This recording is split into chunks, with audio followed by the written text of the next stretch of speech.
Good morning. Right, here's what happened at the Crucible last night at the Snooker.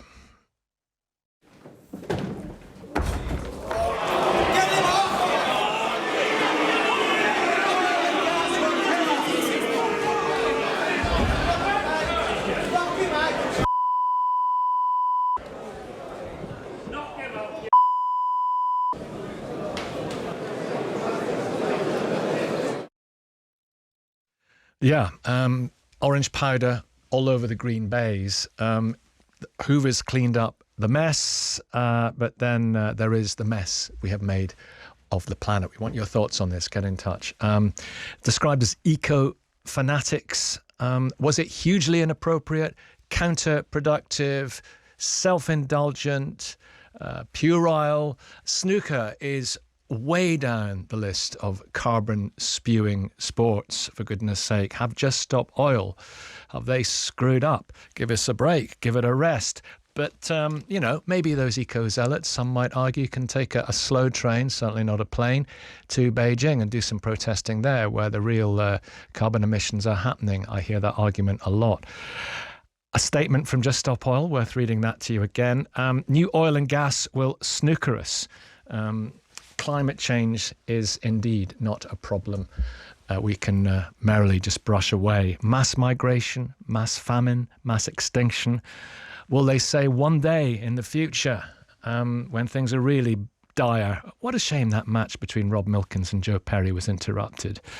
The International Governmental Panel on Climate Change, their report came out just towards the end of March, and they said what we do in the next 7 years will have implications for the planet, our species, all species, for thousands of years. So, mind you, the Dennis Taylor, Steve Davis final will live forever. Lots of terrible news. Catastrophic news about the planet does tend to go under the radar somewhat. Let's speak to Grahame Buss from Just Stop Oil. Good morning, Grahame. Hi, good morning. Hi. And Sean Murphy, world snooker champion in 2005. How are you, Sean? I'm well, thank you, Nicky. How are you? All right, it's quite something. What did you make of it, Sean? Yeah, never seen anything like it at the snooker, I have to say. In all my years coming to the Crucible, we have had protests, I suppose, of other kinds, going back to the year I won the championship in '05. I think Fathers for Justice, take themselves to the roof of the Crucible. Of course, it's one of the most watched sporting events in the world. And I'm assuming, before we get into it, I'm assuming that, that's why the snooker was targeted. I don't know that Just Stop Oil have any problem with snooker specifically, but it is highly scrutinized. It is watched by millions around the world. And if you were looking to get your message out there, there'd be very few events happening at the moment with a larger footprint than snooker. Yeah, it's a very good point. It's so popular across the planet. And if you want to make a point about the destruction of the planet, it's pretty astute thinking, isn't it, Sean? Absolutely. And as I say, I'm across the socials as everyone is, and you see the comments that are flying around and why are they doing it at the snooker? Why? Well, because we're currently probably the most watched, scrutinized event happening anywhere in the world. And, this isn't just a UK thing. The coverage of the snooker goes fully internationally around the globe. And as I say, I think if you were trying to make a point, there'd be very few sporting events, at least, that you could disrupt that would garner you more column inches than the World Championships. To my knowledge, when I went to bed last night and I've got up this morning, it's gone everywhere. So there is no bigger story at the moment. We're talking about it. Should we be talking about it? I think we probably should. Yeah. I mean, listen, I'm an expert on snooker. I am not an expert on climate change. But when I tune in and watch or listen to people who are, they all say that, we are hurtling towards problems. And some commentators would even suggest that we have gone past the point of no return. And as I say, I am not an expert on that at all. Mm-hmm. But you only have to watch one of Sir David Attenborough's shows, and he comes in at the end and tells us how much trouble we're all in and what we need to do with the planet and stuff. These people do know what they're talking about, and they tell us that we need to be doing more. So I'm thankful that no one was hurt. I'm thankful that it is, after all, just a game of snooker. No one was injured. I think we're to be reminded we're very, very lucky to live where we live, that we have the right to peaceful protest, and we live to fight another day. Do you have a certain amount of sympathy for them? I mean, given that I was doing a lot of reading around this morning, Sean, and we had this IPCC report in March, a final warning on the climate crisis. It was termed as rising greenhouse gas emissions push us towards the brink of irrevocable damage. So given that, do you have an element of sympathy for these people? Yeah, I do. Yeah, because they're fighting from my, as I've said it 3 times now. I'm not an expert on this at all, but from my point of view, they deliver quite a stern message, and I'm actually baffled that these things aren't being taken more seriously by the powers that be around the world. Why aren't we doing more to stop using fossil fuels? As I say, I don't know enough about it. But it always strikes me as weird when these groups have to resort to such tactics. Why aren't governments around the world listening to experts on this field and doing what they can to make changes? It's really interesting hearing your perception on all this. I'm going to get Grahame to speak to you in just a minute and explain more about what they did and why they did it. Great having you both on this morning. Some breaking news to tell you. Bit of an update from Police Scotland this morning. The SNP Treasurer, Colin Beattie, has been arrested in connection with the ongoing investigation into the funding and finances of the Scottish National Party. Police Scotland has announced that. And we'll have more on this, of course, on the BBC News website and app throughout the day, and right here on 5 Live. Grahame. Hello. Just Stop It. It's fascinating hearing what Sean says. He has an element of understanding and sympathy as to what this is all about, what's at the heart of it. He appreciates the, as I put it earlier, the existential threat that we face. Can you explain more why you did this at that event? Grahame, meet Sean. Sean, meet Grahame. On you go, Grahame. Yeah, it's my pleasure. Thanks very much for having me on the programme. And can I just thank Sean for being so honest and so open and so supportive of what we're doing. This is what we need. You don't need me on the programme, you've got Sean. I used to be a principal scientist at Shell, and I'm now a proud supporter of Just Stop Oil.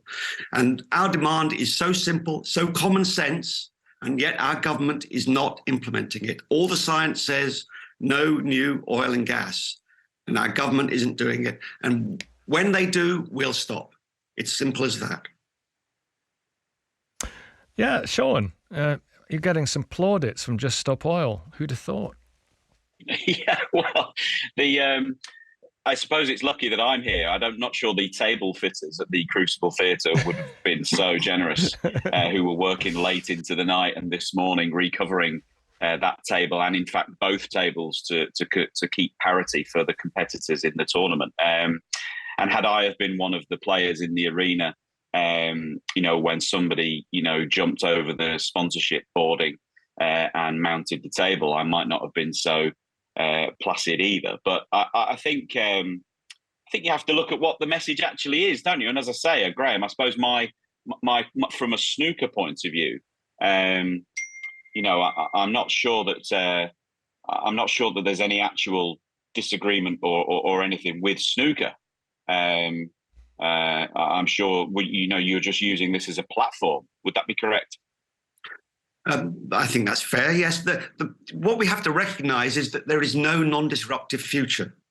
The best we can do is to minimise that disruption. And what we're seeing at the moment is more oil and gas. More oil and gas means more temperature rise. More temperature rise means people will die. We're currently heading not just to a climate crisis, we're heading to a climate catastrophe. And the way where we're going at the moment, we will see whole nations annihilated. That's a genocide. And so our government is complicit, along with other governments around the world, is complicit in seeing we that have to be careful. We have to be careful of the language, Grahame, because you do this. I mean, a lot of people will have, sympathy for you. Of course, I know that from doing phone-ins and looking at the reaction. Many won't. But just this use of the word genocide, you have to do that with great caution. That's the deliberate killing of a large number of people from a particular nation or ethnic group with the aim of destroying that nation or group. There's no deliberation in this. There's no targeting of a group because of their ethnicity. So what would you call it? What would you call it? We know we're currently heading for... I can give you all the numbers if you want, but we're currently heading for a position where we will see large parts of the world unlivable, particularly in the global south. And that will mean that hundreds of millions, if not billions of people will have nowhere to live. And so large numbers of those people will die, and large numbers of those people will try and leave. It's stupidity. It's stupidity and it's cupidity. It's not deliberately targeting an ethnic group to wipe them off the planet. It's yes. It's it's foolish. It's stupid and it's self-destructive and it's driven by greed. You can argue all those things, but I just want let's not get stuck up on the word genocide. I want to bring in. Let me see now. Mark in Reading and David in Kendal. Hello, Mark. Hello, David. Hi, Nicky. How are you? Hi, Mark. What do you want to say to Grahame from Just Stop Oil, Mark? Yeah, hi, Grahame. Hope you're well. Yeah. My point to Five Live earlier was, we keep using language about the planet, but very quickly, it's not about the planet. The planet was here before we were, and it will be here after we were. In reality, it's about humankind. And if you look at the genesis of the ecology movement, the Green Party, and obviously I would presume you guys came out of that environment, set up by right-wing think tanks in the early 70s about culling humanity. So if we get to the point which your apocalyptic terms, the shroud waving that you guys always do, to paint this horrific picture, which never seems to turn up. You basically, the planet's done its job. But humans have migrated for climate change for millennia. Nothing changes. What do you mean this horrific picture that never seems to turn up? Have you read the IPCC reports? It is grim. It is dire. It is catastrophic. Nicky, I don't catastrophize in this way. I haven't read the report, but I'm getting a bit fed up with statistics. They're like tramps use lampposts; they're just there for support. Hundreds of scientists. Okay, the reality of anthropogenic climate change is a fact. Yeah. Oh, good. I'm glad you're not debating it because it's indisputable. It's anthropogenic. Exactly. I agree. What do you think about the protests? Okay. What do you think about the protests? I think they're misguided. I think if you really wanted to be, I don't think they'll make the point that people want them to make. I think a lot of people switch off when they see it. People are fed up being lectured about what they do. And I will say this again. When are we going to turn around to people, the average Joe and Josephine in the street, and say, that holiday, that mini break that you take to a European city, you can only do that once every 5 years. We never do that. Do you know why? Because it would absolutely smash our societies apart. We never castigate Premiership teams for flying from London up to Newcastle and flying back. We never castigate. We had a report on it recently, and we discussed it recently. Sure, absolutely. Okay. Let me share it around. Just one more point, because it's about Five Live. About 2 weeks ago, even Rachel Burden and Rick Edwards were called out by their own environments where they were talking about eco challenges, and the next thing, it was an advert. It was not an advert, but it was a trailer for Formula One.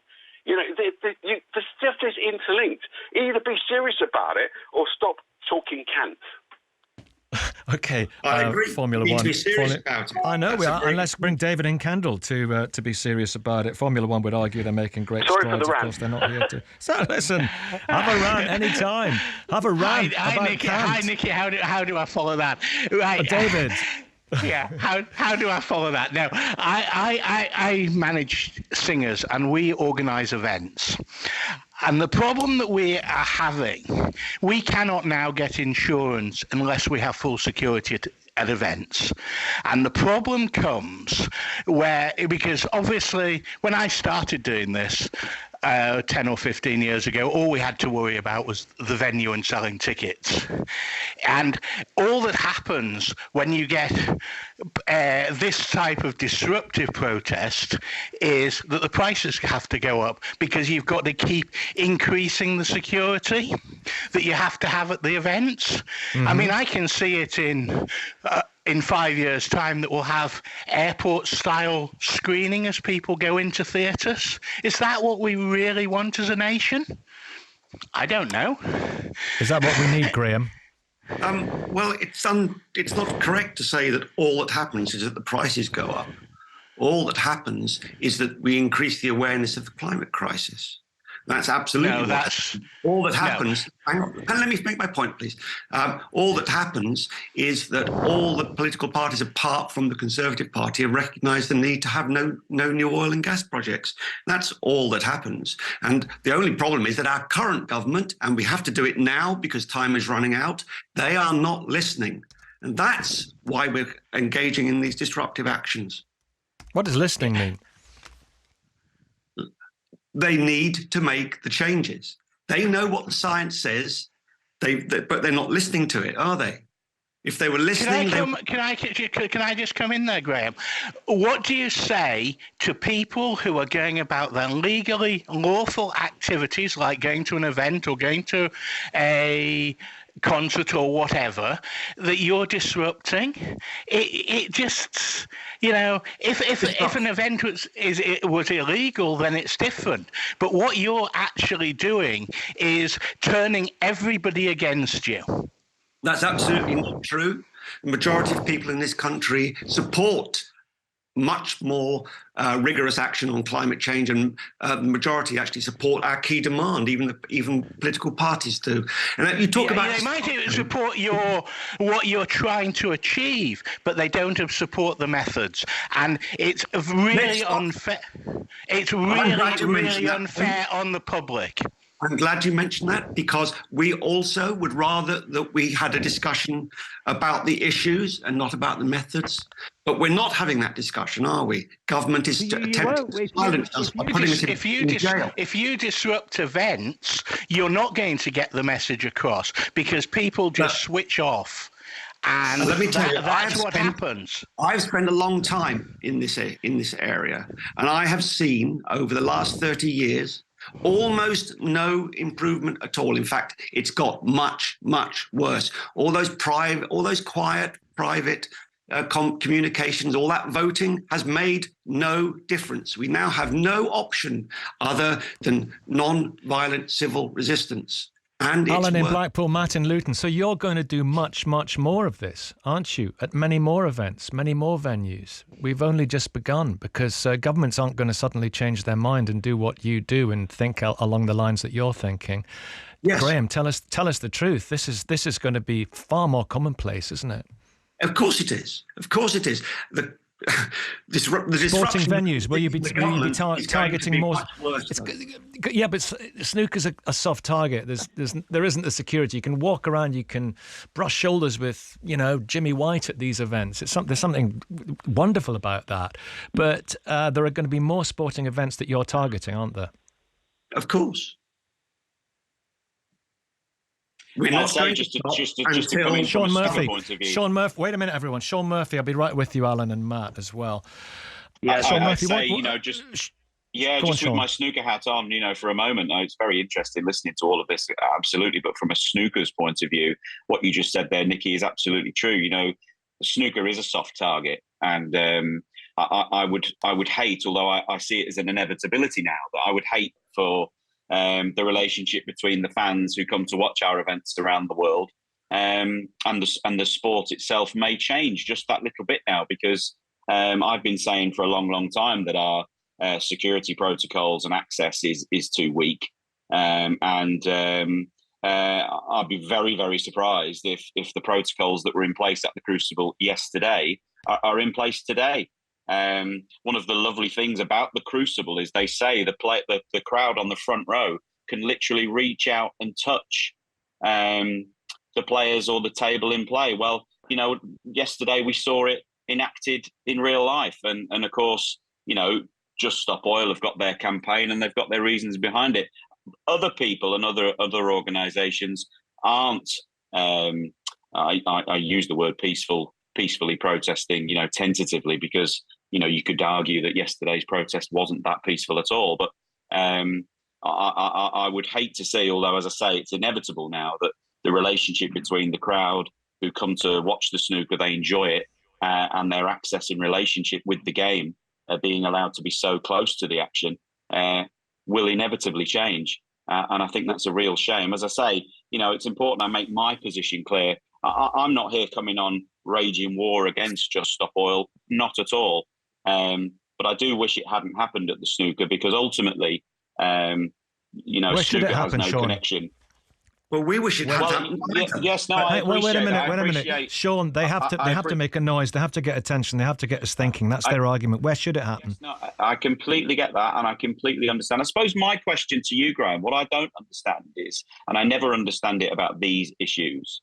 You said you had a background in science and you were in that world for a long, long time. You speak very passionately about your views and opinions, which I'm sure are backed up by documented research. However, doesn't the government and governments around the world, don't they have access to advice as well as? And are we to assume the advice they're receiving is just wrong, or are they just not listening? They're not listening. It's very simple. And wouldn't it be great if we could live in a world in which everything stayed the same? But it's not. That's exactly what we're not seeing. What we're seeing is a breakdown of our weather. We're going to see breakdown of our food supplies. We're going to see mass migrations. We're going to see conflicts. All of this is coming to us. And I'm not so much passionate. I am petrified. That's why we do the things that we're doing, because we are not seeing the change that's going to give a livable world for the people for everyone. For all species, are we? Martin Luton, it's so interesting hearing, Sean, your kind of voyage of discovery this morning. Alan in Blackpool, Matt in Luton, Sue in Horndean. Good morning to all of you and welcome to the nation's phone in. Sue, do you want to go first on this one? Are you passionate? Are you petrified? Are you livid? Yes. I'm going to start by saying I was listening to a song by Aurora, and in that song, there's two sentences. We can't eat money, oh no. We can't eat money, oh no. When the last tree has fallen and the rivers are poisoned, we can't eat money. And I get absolutely terrified now. I sit here and I look at all the different effects of climate changes, and floods where there's normally no rain at all, drought where there's normally rain, all the plastics that are being found at the bottom of the oceans. So what's the snooker got to do with this? Because when a protest like this takes place, like somebody said this morning, it goes global. And you will have to feel that disrupting the pleasure of the people that go to the snooker, for a wonderful bit of sporting escapism. The Crucible, it's a fantastic venue, and snooker is truly sporting theatre, and there will be many people in that venue who think like you do about the existential threat to the planet and absolutely agree with you. But then that happened. Yes, but how many of those people are actually sitting up and taking notice? Because before these protests actually started, not many people took any notice. Now, I'm not saying that protest was right. I'm not saying that protest was wrong. Now, normally somebody mentions snooker to me. I'm not interested in snooker. Well, I tell you what, just listen, that I heard the word protest. Yeah. Sue, and it's got us talking about it. Jenny in Sheffield, you were there yesterday. What was it like? It was really shocking. There was a lot of panic, a lot of anger. Us fans have paid to watch the match. The players have put an awful lot of preparation in. The table sitters work really hard. I understand trying to make a point and you need the disruption to get the notice, but I'm not sure it did that. It's not going to get people to care more about the environment. And if anything, we've now got an extra session. We've got to wash the cloth. We've got to have all the lights and electricity on. People will be travelling back to go to the extra session. So we're actually using more electricity and gas because of what happened rather than less. Alan in Blackpool. Hi. Hi, Alan. What's your reaction to this, given the threat of mass famine, mass extinction? Yeah, I think it's ridiculous because the people that play in the World Championship, they have to work really hard. They have to go through qualifying matches after qualifying match after qualifying match. They have to spend a lot of money. Like, obviously, Ronnie O'Sullivan doesn't have to do that. Mark Allen, Sean Murphy, they get through there. But you get through the top 10, them guys have to spend a lot of money to go for every game, every tour, every... Massive dedication. Yes, they do, yeah. And it's unfair. Like, them two you done to, what was it, Ricky Walden last night? It's unfair on them. What do you think of the protesters? It's ridiculous. It's ridiculous. They've spent so much money getting there, yeah. Their own money. It's ridiculous. They don't do anything for the hood.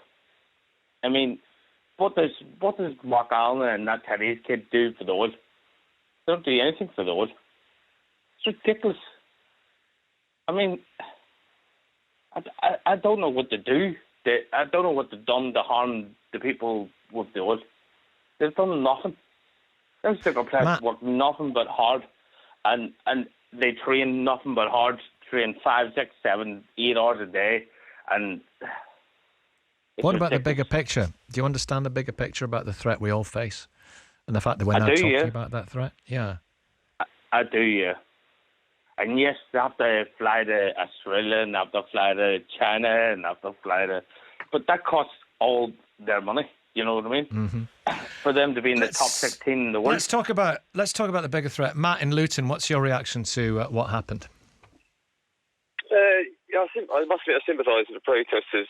I've listened to your show before and various debates like climate change, and I just felt compelled to sort of text in today and sympathise. Okay. I mean, I couldn't ever do that myself, but I have campaigned. I've been to marches. I've tried to email my MP and give money to the right charities to try and combat climate change. But if I was younger, I could understand the desperation that people are facing with the threat of climate change and why they take this action. It's annoying. It must be annoying for the crowd. No one wants to upset people, I'm sure. But I mean, the previous caller just said, what have these guys ever done, the protesters? I'm sure they're fairly normal people. We know it's a cross-section of society now. It's not extremists. It's not weirdos. It is normal people, intelligent from different backgrounds, that are so frustrated they feel compelled to take this action. And part of me is sort of envious that they've got that bravery, because I, at this stage of my life, couldn't do that. I think I'm just settled down, got family and all that. But if I was younger again, I think I'd probably be joining, because we are. If you're watching an incredible snooker match, if you were enthralled, engrossed by this tension in the crucible, and then that happened, how would you feel? I'd be shocked as well. Like the lady just said, she said it was shocking to be there, but shock is what we need. If you're sort of in another part of the world and you've just lost your livelihood through a wildfire brought on climate change, that's more of an issue of someone's snooker match being ruined. I know it's frustrating. I watched the National on Saturday and I was frustrated by the protest there, because that's my one indulgence with a bit of horse racing. But I wasn't throwing the things at the TV blaming the protesters, because I understand they've got something to express, and we moved on, and it wasn't the end of my world. People who are watching that snooker will recover, and the threat of climate change is, this has some context. It is so much more serious than any sporting event. It's frustrating, I know. I kind of sit on the fence a little bit, because I don't know how I'd feel if I'd spent £50 to watch a good snooker game and it was ruined. I would be frustrated, but I get it. And I think if people Bigger picture. turn their anger and their frustration on the powers that be and the people that are decision makers, that's where we should be voicing our frustration and our action, not against protesters that are just trying to do their little that they can do to make a difference. Jenny, quick word. He's right, isn't he? I don't know. Makes some very good points, but I think it's a very natural reaction if someone's just disturbed something. We didn't know what the powder was being thrown around, things like that. We didn't know how dangerous it was. It tends to be the people that have impacted you that you turn your anger on. I think if, rather than disrupting normal people's lives, if you try to engage in different ways and get them joining to shout against the powers that be, rather than sporting fans, that might be more effective. Thank you all very much indeed. More to come. I'm going to call a temporary halt, but you're very welcome to stay. We want to hear from people. 08085 909 693 85058. Sean, are you there? I just want to thank you for being there this morning. Or have you gone? Are you still there? No, I'm here. Gone? No, I'm here. Thank you. I just would, before you throw me out, I would like to just quickly pay tribute though to the guys at World Snooker Tour and everyone who was there, because as you can imagine, it caused absolute carnage at the Crucible. The lady who was just on there, who was there, was correct. One of the biggest fears was we didn't know what this powder was. Everyone was masked up. And of course, our BBC colleague, Rob Walker, the MC, was even in the auditorium hoovering it up. I mean, absolutely first class. But World Snooker Tour did get the action going on the other table that was unaffected, although a protester did try to disrupt play there as well. The Crucible, being quite a unique venue with the divide up the middle, was lifted. Everyone who'd come to watch the snooker did get to watch the conclusion of Mark Allen against Fan Zhengyi, and of course the scheduled match from last night that was disrupted will commence tonight. So I think World Snooker Tour, I myself have been fairly critical of them in the past over lots of issues, but I think for last night they deserve very high praise. Protocols will change in terms of the ease of access for crowds at snooker events now. That is inevitable. But I think they deserve very, very high praise. Great for you to come on this morning and to hear your measured thoughts. Carnage at the Crucible, carnage on our planet. Those snooker protests, a cue for change. More to come. Get in touch. Let me just look at some texts for you as we discuss this. They brushed away the orange powder, but you can't brush away this massive problem that we all face. Good morning, says this one. A very divisive topic. Understandable points on both sides. As scary as this sounds, though, my initial fear was for the safety of players and the crowd. Plumes of dust slowly billowing towards them, a scene similar to a Batman movie. Stop Oil may have made their point, but how many people have you terrified in the process? In one moment, they hijack people's fear levels, and it is absolutely, caps, not right. This one, I understand they want awareness, but they should equally want the population on their side rather than against them. Unfortunately, I think they're going in the wrong direction with protests. Another one, make the protesters pay for their damage. I wonder what Emma Brown says about that, spokesperson for Just Stop Oil. Hello, Emma. Thank you very much for having me on. You've got yourself on the radio. And Kate in Walthamstow, and Dave in Liverpool, and Christian in Cardiff. Good morning and welcome to all of you. Are you there, Dave? I am, yes. Yeah, I'm sure you might want to ask a question or two of Emma there from Just Stop Oil. You have your opportunity. Fire away. Not so much questions I wanted to ask. I just wanted to voice an opinion. I mean, I've been an avid snooker fan for a hell of a long time, and I don't think I've ever seen anything of the sort. I mean, I don't disagree with any kind of protests if people have issues, but I do disagree with anything that's going to be causes criminal damage and anything like that. And especially, like you say, with safety to players and things, it just seems a little bit, it's a bit extreme to be something like that to be done at a snooker event. I don't understand the reason behind that. Well, Christian in Cardiff, I'll add your voice and then we'll hear from Emma. Christian. Yeah, just repeating what other people have said, really. I mean, they've gone ridiculous now. It's all right to have protests outside government buildings and out in the cities. We've had them here in Cardiff. But to do them at sporting events, like if I wanted to go to a sporting event, I'd probably have to do a couple of days overtime to pay for my ticket to go and watch it, plus the travelling and everything else. So they're costing people money. And I understand climate change, and yeah, I think something probably has to be done, for the future of my grandchildren's grandchildren.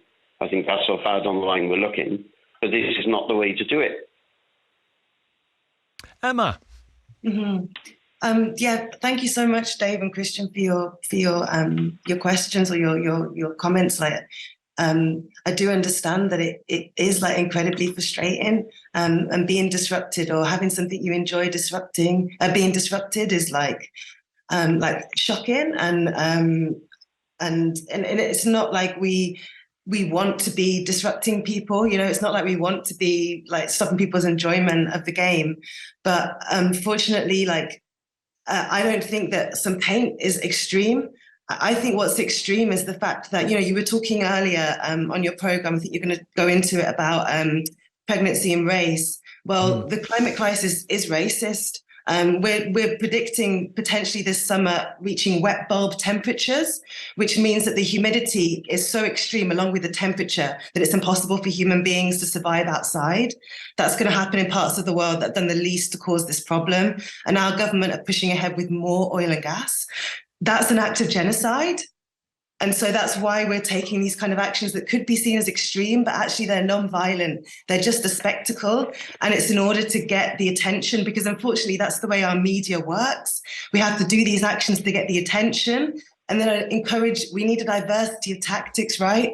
We need a diversity of tactics because this problem affects everyone. And what we're actually asking people to do is come and join us and march on the streets from the 24th of April and show that they're opposition to the government's plans, because I understand it's shocking and it's frustrating, but if your home is underwater, if your house is on fire in London like last year, to me that's what's extreme, and not kind of challenging our government and challenging society to react to that. That's what I find more worrying. Yeah, sorry, can I speak? Yeah, of course. Yeah, so you say it's not extreme, but you read into this how you want to read into it. You're creating cells of people across the country that are striking fear into people who are going about their normal business, doing things on their time off. This is not the way to do it. Christian, I would reject the notion that we're creating fear in people. It's disruption, it's inconvenient. It might be annoying, gluing yourself to a rope, but it doesn't strike fear into people. And I think it's more frightening the government destroying our NHS, plowing ahead with more oil and gas when we know that's going to. Have you yourself been involved? Very far away. It's happening now. Emma, have you yourself been involved in any direct action protests recently?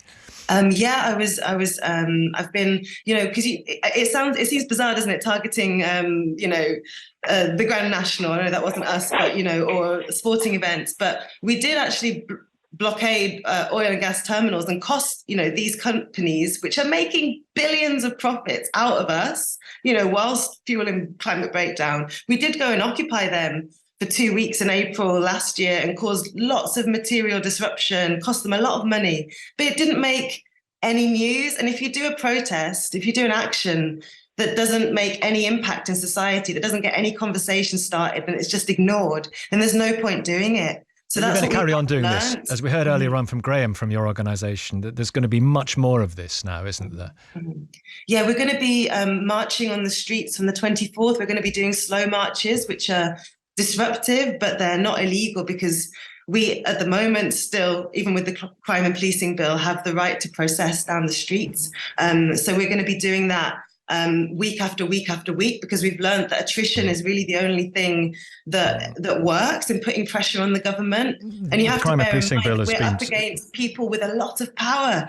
This is the richest industry in the world, and unfortunately the government MPs are getting a lot of donations from oil and gas companies. A lot of them used to work for, Liz Truss used to work for Shell. Nazim Zahawi worked for an oil company. So, we're ordinary people that are up against this machine. And that's why we have to use the kind of non-violent. The crime and policing bill, Suella Braverman wanted to go much further than it looks like it will go. The House of Lords has been moderating that, and there are certain aspects of that many people are not happy with. But in general, it has been a worry for civil liberties campaigners. What's the next sporting event you're going to disrupt?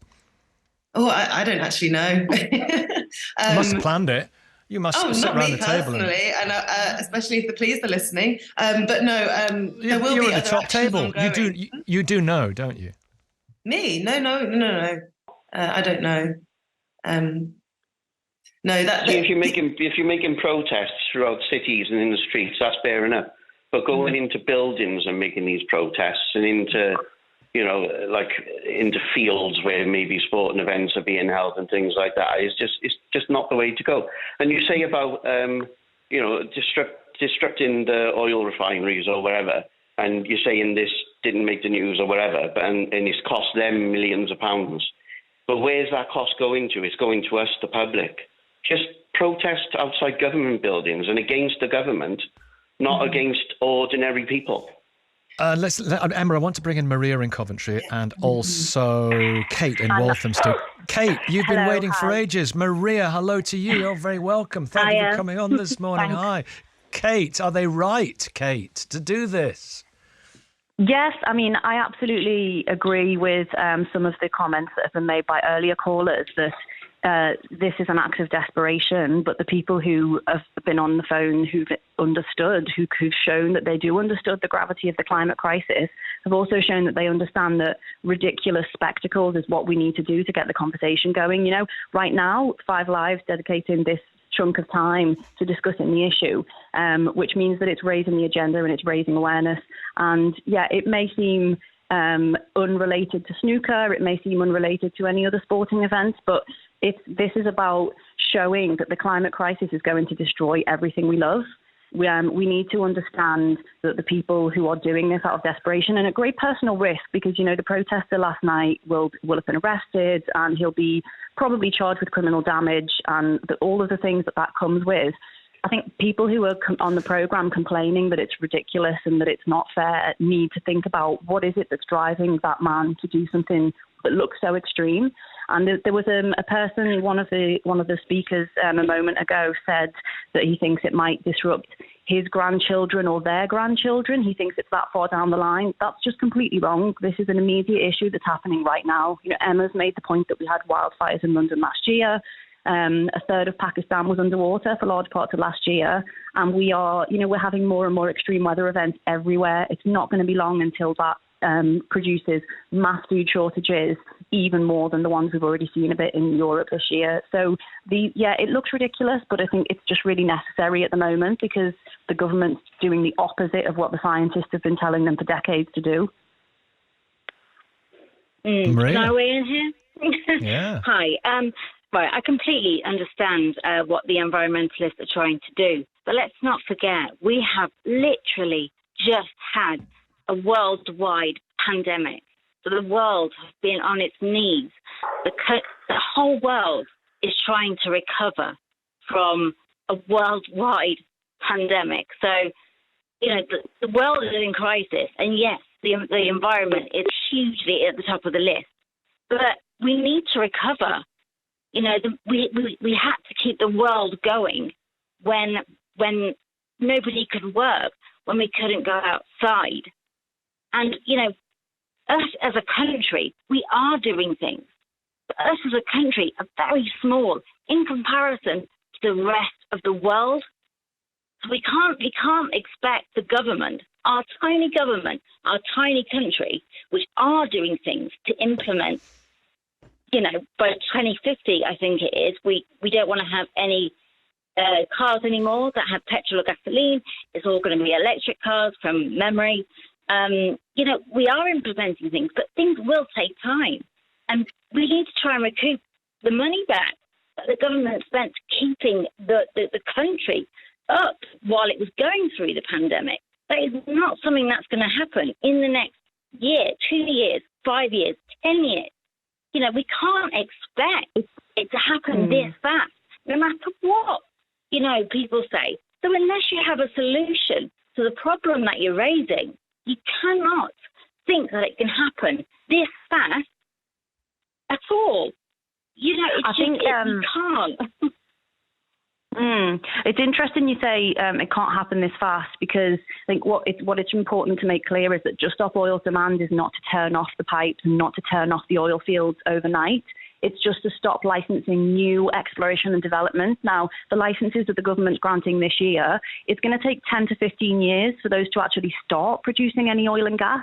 So the current, we've got current oil and gas fields and even a coal mine now that's going to continue powering the country long enough to get us through a transition period. What we're saying is we need to accelerate the start of that transition, which is not the case if the government's handing out new licenses for oil and gas fields that aren't even going to be operating for a decade. I think if you read the latest IPCC report, you'll see it's very clear that 2050 is far too late as an ambition, and even on that time frame, the UK government is not meeting its own targets. It's not on track to even meet its net zero by 2050 targets. So I think you need to look at the details to see. Let's get back to my beginning point. We, as the UK, are very small. We are doing something, but we are not the cause, and we are not going to be. Even if we change everything immediately, we are not going to be the ones that save the world, because we are just not big enough to have caused that can change it. So shouldn't we be global leaders? This is global Britain, isn't it? Absolutely. That's the point.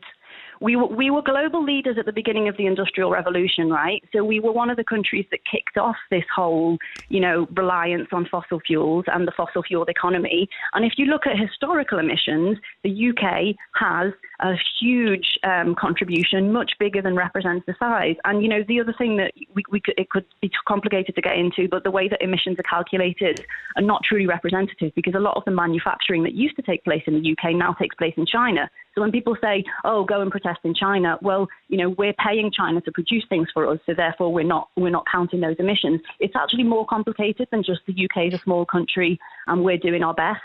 We need to do much better. We don't have control of that anymore. We don't have control of that anymore. We don't have control of the countries that we did, of the Industrial Revolution. We are not in control of them anymore. Hold your horses, everyone. Wait a minute. Hold your horses. Got some breaking news earlier on, which I want to just concentrate on just for a second. We'll come right back to you. More on the news of the arrest by police investigating the SNP finances. Jamie McIver's with us. Jamie, what's happened? Yeah, well, this story's just broken in the past hour or so, Nicky. We're limited in what we can say at present, but I'll just go through what we do know. The SNP Treasurer, Colin Beattie, has been arrested, and police say the arrest was made in connection with the ongoing investigation into the funding and finances of the SNP. And they say a report will be sent to the Crown Office and to the Procurator Fiscal Service in time. Now, I'll tell you a little bit about Mr Beattie. He's aged 71. He's the MSP for the Midlothian North and the Musselburgh constituency. He was the SNP Treasurer for 16 years up to 2020, and he took up the post again last year. Now, our colleagues have been outside his home this morning. I can tell you there is no sign of any police activity there. Now, these events this morning follow on from events 2 weeks ago, when you'll recall that the former Chief Executive of the SNP, Peter Murrell, the husband of the former First Minister Nicola Sturgeon, was arrested and questioned by police as part of this investigation. He was later released without charge. Now, their home was also searched by officers as part of this investigation. Now, it's all probably, in terms of the timing, rather unfortunate for the new First Minister of Scotland, Humza Yousaf. He's due to set out his political priorities to the Scottish Parliament today, hoping to reset what has been a very difficult first few weeks for him. Safe to say this story is now going to be the one which dominates the headlines. Thank you very much, Jamie. Yes, very challenging times for the Scottish National Party. More of that news on BBC News and also 5 Live throughout the day, of course. I think we can bring in Rose in Titchfield. We're talking about the snooker, and viewers in BBC Two will be joining the snooker very, very soon. Rose, what's your... He knocks over his coffee. What's your considered opinion on this? Good morning. Hi. Morning. Yeah, thanks for having me on. My considered opinion is that climate change is one of those issues where it has to come to the public view. It's going to affect everyone, and it doesn't matter, as David Attenborough said, how small the action is, how small the difference is. No, we can't change every single country, but yes, we can be world leaders in this. And we need to be. Britain started all this. Now, I'm not a climate activist. I don't represent any groups which are climate activist-based, but I do Can you imagine yourself doing that, what they did last night? Do you think it's an act of courage? I couldn't do that, I'm afraid. I couldn't go in and publicly ruin something, but I could go and disrupt something else. I couldn't disrupt the snooker. I think not with yellow paint and things of that nature. Exactly. So it was counterproductive, wasn't it? Because you annoyed so many people. Actually, I watched it and it didn't annoy me. What it did... You weren't there. But what it did do as a viewer made me realise, my God, normal people are doing this because they're so concerned about what's going on. And the fact that local government and government in Westminster are doing absolutely nothing. What they're doing is obfuscating the true issue and piddling about around the edges. They can do more. I do understand we need energy. Invest more in the energy that is more sustainable. Stop sponsoring aviation and hiding how much pollution comes down from aircraft, not even passenger aircraft, normal general aviation aircraft, which fly all over the UK shedding lead because they use leaded fuel. Now, we are all going to be the victims of pollution, really bad pollution. And in our area alone, pollution levels, according to Hampshire County Council, have increased as a result of transport using oil. Sorry to interrupt you, Rose. Carry on. That's absolutely fine. I do support what they're doing. I don't like their tactics particularly, but I do think that oil-based transport, oil-based emissions, anything that is fossil fuel-based has to be addressed. And sponsoring local projects anywhere in the country, which mean that you get more pollution and more oils used, that isn't acceptable. And councils need to realise and government need to realise that this is not right. Thank you. Thank you all very, very much indeed for your comments on that.